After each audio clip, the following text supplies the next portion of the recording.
बात करेंगे आज से शुरू हुए वाइब्रेंट गुजरात समिट की।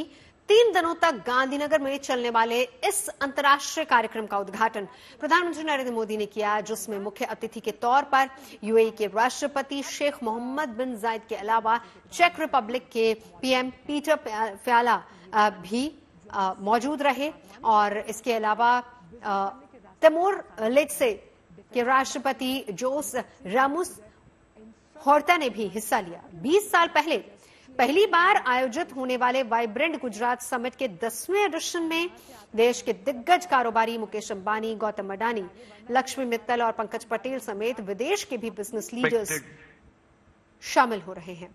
वर्ल्ड लीडर्स और देश विदेश के इंडस्ट्री लीडर्स की मौजूदगी में प्रधानमंत्री मोदी ने दावा किया कि साल 2050 तक भारत विकसित देशों की श्रेणी में आ खड़ा होगा। भारत की आजादी के 100 साल पूरे होने तक उसकी गिनती दुनिया के 37 विकसित देशों में होने लगेगी। निकट भूतकाल में भारत की आजादी के 75 साल पूरे हुए और अब भारत अगले 25 वर्षों के लक्ष्य पर काम कर रहा है। जब भारत अपनी आजादी के 100 वर्ष मनाएगा, तब तक हमने भारत को विकसित बनाने का लक्ष्य रखा है और इसलिए ये 25 साल का कार्यकाल भारत का अमृत काल है। ये नए सपने, नए संकल्प और नित्य नूतन सिद्धियों का कार्यकाल है। वाइब्रेंट गुजरात ग्लोबल समिट की इस बार की थीम है गेटवे टू द फ्यूचर। 21वीं सदी की दुनिया का फ्यूचर हमारे साझे प्रयासों से ही उज्जवल बनेगा। भारत ने अपनी G20 प्रेसिडेंसी के दौरान भी ग्लोबल फ्यूचर के लिए एक रोड मैप दिया है। वाइब्रेंट गुजरात ग्लोबल समिट के इस एडिशन में भी इस विजन को और आगे बढ़ा रहे हैं। भारत I2U2 और दूसरे मल्टीलेटरल ऑर्गेनाइजेशन के साथ पार्टनरशिप को लगातार मजबूत कर रहा है। One world, one family, one future का सिद्धांत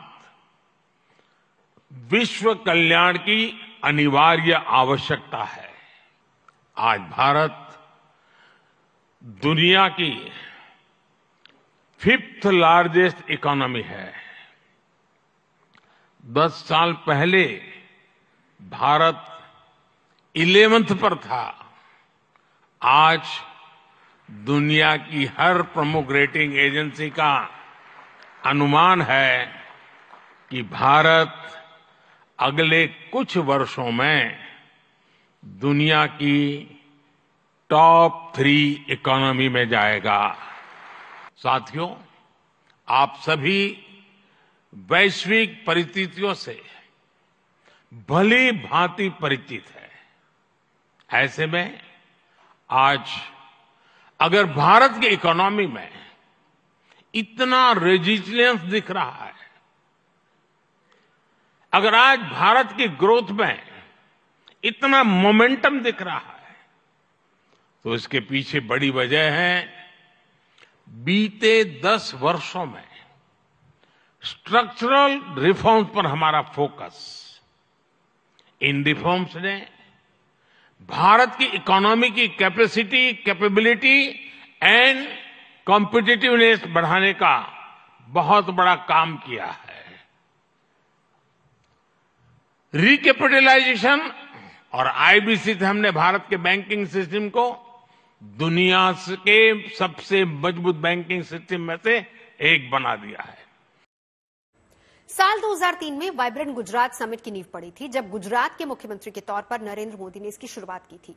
तब नवरात्र के उत्सव के दौरान समिट के पहले एडिशन का आयोजन किया गया था, जिसमें 45 देशों के 1000 से ज्यादा प्रतिनिधि शामिल हुए थे। तब से अब तक 9 बार यह समिट हो चुका है, जो देश विदेश के दिग्गज उद्योगपतियों के लिए कारोबारी हित तलाशने के लिए एक बड़ा आर्थिक मंच बन चुका है। वाइब्रेंट गुजरात समिट के 10वें एडिशन में 34 भागीदार देश और 16 भागीदार संगठनों के अलावा 133 देशों के राजनयिक और कारोबारी हिस्सा ले रहे हैं, जिसमें शामिल रिलायंस इंडस्ट्रीज लिमिटेड के चेयरमैन मुकेश अंबानी ने गुजरात में अब तक 4 लाख करोड़ से ज्यादा के निवेश की बात दोहराई।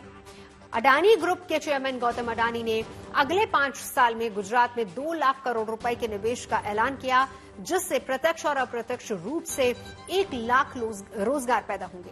टाटा सन्स के चेयरमैन एन चंद्रशेखरन ने अहमदाबाद के धोलेरा में 20 गीगावाट लिथियम आयन बैटरी की फैक्ट्री लगाने का ऐलान किया है, ताकि ईवी सेक्टर्स में और मजबूती आ सके।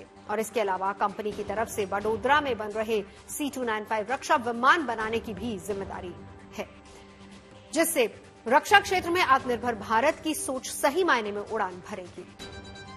वायुसेना को कुल 56 C295 विमान चाहिए, जिसमें 16 विमान स्पेन से आएंगे और बाकी के 40 विमान वडोदरा के टाटा कंपनी के प्लांट में बनेंगे। इस विमान में लगने वाले लगभग 95% कंपोनेंट्स भारत में ही बनाए जाएंगे। माना यह भी जा रहा है कि जिससे प्रधानमंत्री नरेंद्र मोदी के प्रयास से रखी गई आत्मनिर्भर भारत की नींव और मजबूत होगी। वाइब्रेंट गुजरात समिट के साथ एक ट्रेड शो भी चल रहा है, जिसका उद्घाटन मंगलवार को प्रधानमंत्री ने किया। इसमें 20 देशों के 1000 से अधिक एग्जिबिटर्स शामिल हुए, जबकि 34 देश पार्टनर्स के तौर पर इसमें हिस्सा ले रहे हैं, जबकि लगभग 100 देश विजिटिंग ट्रेड शो के रूप में हिस्सा ले रहे हैं। आज और कल का दिन बिजनेस विजिटर्स के लिए है, जबकि 12 और 13 जनवरी को ट्रेड फेयर आम जनता के लिए खुल जाएगा।